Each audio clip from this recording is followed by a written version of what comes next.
Hi everybody, and welcome to the Electronic Harassment Parent Coalition of Palm Springs, California. My name is Kevin Bond, and I am the owner of this site, along with my friend Christopher Monty and a few of my friends. And what's wrong with you lately, Kevin? Well, I'll tell you. When we started the investigation part of this project, a lot of what my friends set up was brilliant. You couldn't ask for a better informant situation than to be able to provide the police with insiders from this organization that were basically kept like slaves or were in fear for their lives, so that they could show the police exactly what this was like. And in the meantime, we had an insider that actually got the actual book of what they call the Book of Slaves, or what Lori called the Book of Slaves. And in it you can see all of the chip numbers that correspond with the RFID chips that they use to conduct this crime with. So we had that. We had conversations between Lori and police officers. My team never, ever looks at what a police officer is thinking unless they would have that kind of permission, and we don't ask for it. So we look at what Lori is telling them. So there are actual transcripts that are provided by this system that can be used to impeach police officers that are perhaps below the color of the law. So, I mean, we had all of that, and we had a lot of things that were stolen from a family that was robbed in the area, a wealthy family, and they had a lot of stuff. And basically what happened is I, on a hunch, got contacted by somebody that Jonathan Mendenhall knew in San Diego, and they said that they had some information for me, and I drove down and I picked it up, and it was a receipt for a storage unit that I don't think Jonathan even knew that he had in his name. So when we got that, the news that Jonathan had passed away made me think, well, what's in that storage unit that is so important? So naturally that would fall onto his mom, or if Jonathan is still alive, it would be his responsibility to see what was in there. And I was a little concerned that maybe it would be, precursors for drugs or, stolen items or something that he didn't know about. And, this is kind of how, this crime is committed, is a lot of these people that don't know what's going on have their items stolen from them, and then they put them into a storage unit using a fake ID, and then they just pay for the storage unit so nobody ever sees their stuff again. And these are the kinds of things that we had done. I mean, this is the stuff that we were finished with. And this was like back in 2000, I think late 2008, right around there. And so basically what I had set up was I had a person that has been for the last 20 some odd years using my thinking and keeping an actual timeline for me of what I was going through. So there is like basically a database of everything that Kevin thought, and everything that was being told to me. So when I go to the police department and I hear their new chief, Brian Reyes, which I'll get to in a second, telling me, we're not going to jerk you around on this rape case that you're involved in where you're the victim. Why don't you come downstairs, take a look at the report we got, and you'll know that we're working on this. And oh, by the way, and he said this right in front of Anthony and myself, you've been right on the money, meaning me, and we're going to get these guys. I was incredibly happy.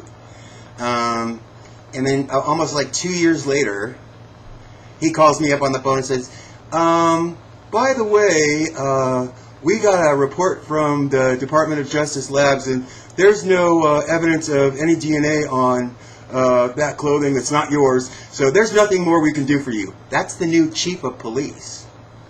I don't know how familiar most of you guys are with rape cases, but they're never cold cases.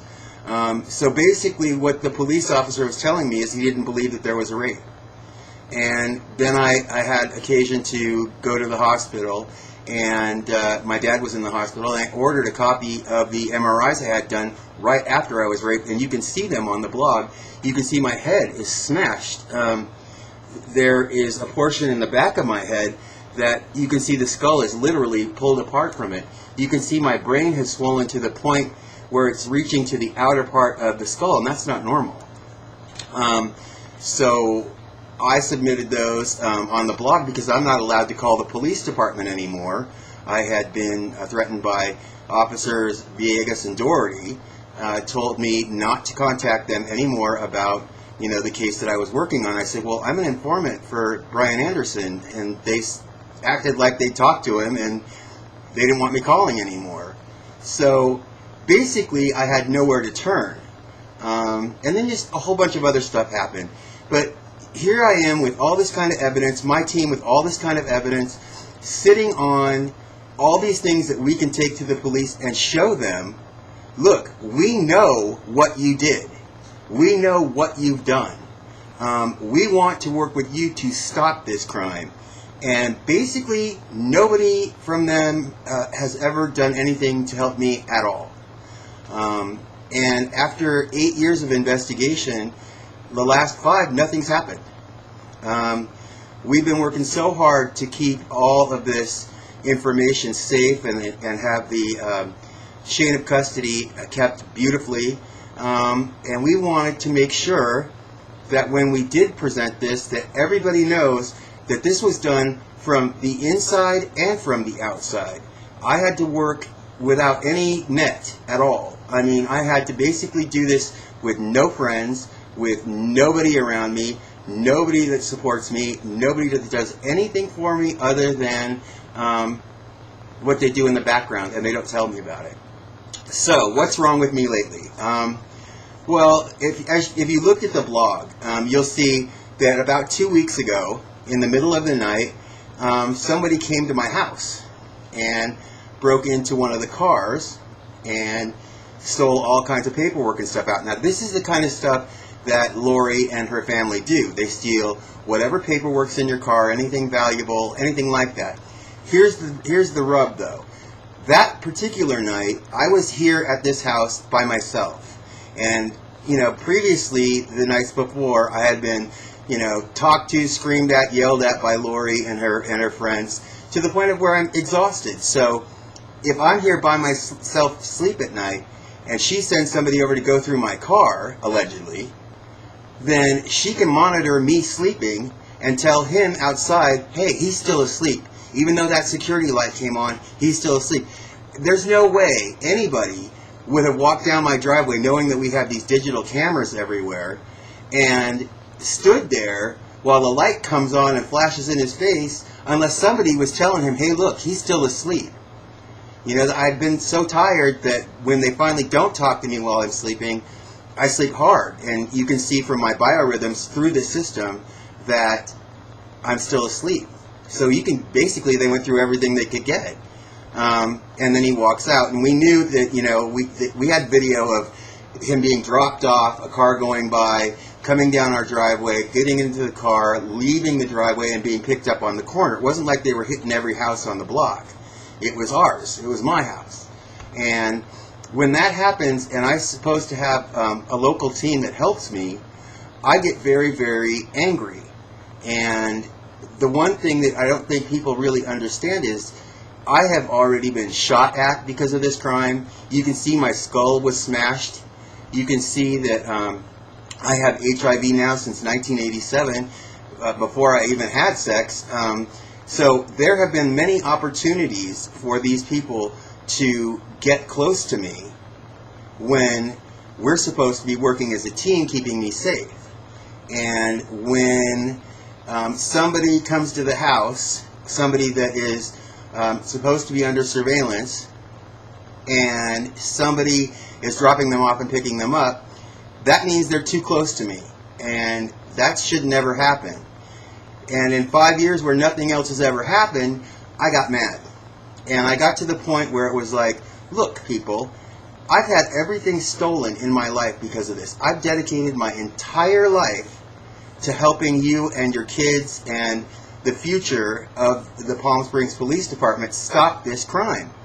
If they are the first people to stop this crime, they're going to be lauded all across the country and all across the world saying, this is how this is done.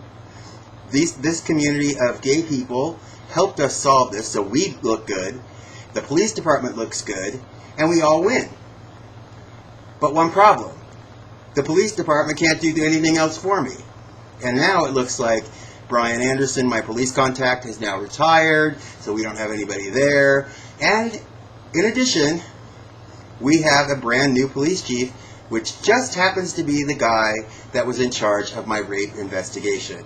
The same guy that had one report that said we're going to get these guys, and had another report 2 years later that said we don't have any evidence.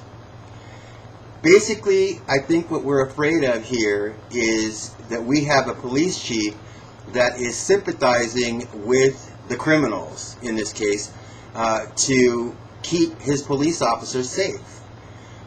We've already had a case filed in federal court against the Palm Springs Police Department for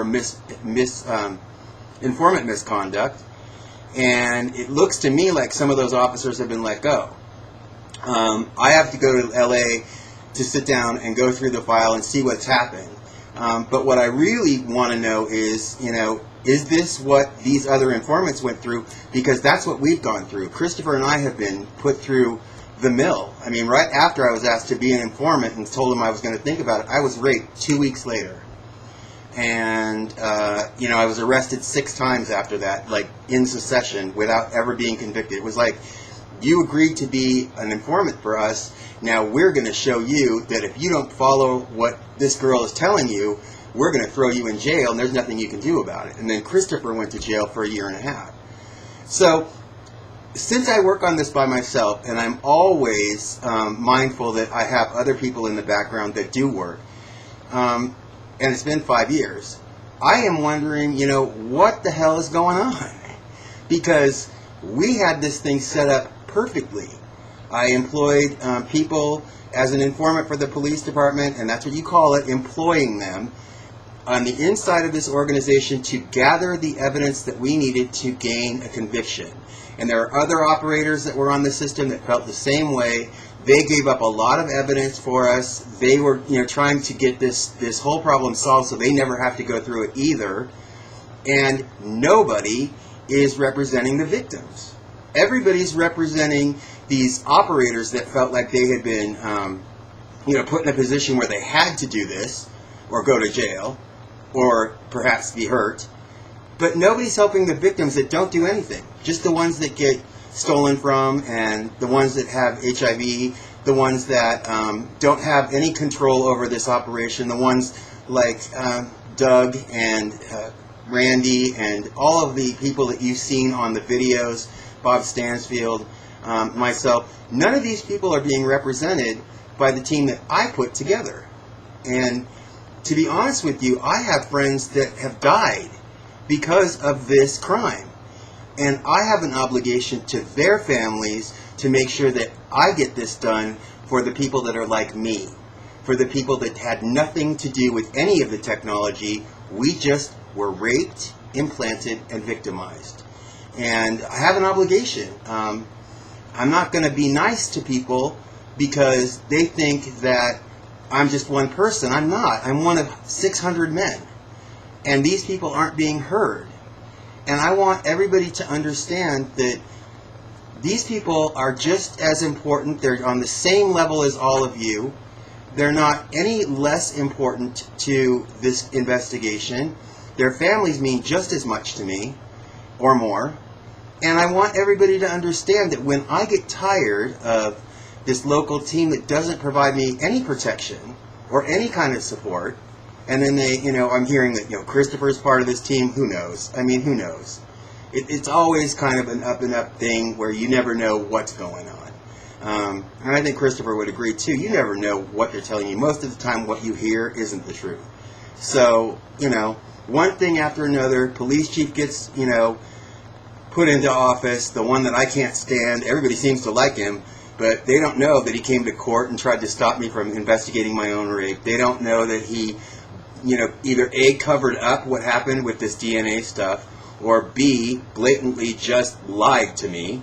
I don't know if people understand that, there was a part of this case that involved child pornography that, we had witnesses for, that people were actually approached for, production of these things or distribution of these things.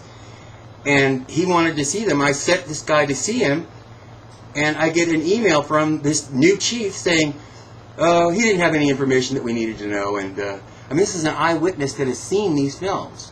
So what we have now is a police chief that doesn't really believe that we can do this job, or doesn't believe that what we're telling him is true. So if you read that I'm upset or whatever, that's fine. And if you even want to say, hey, look, you don't know these people, they're supposed to be helping you, they're really great people, ask them, what have you ever done to help Kevin? What have you ever done to help me? And something that I know about, something that in over 8 years that I can actually put my finger on and say that's what they did. Because what you're going to find out is they didn't do anything. And there's got to be a reason why.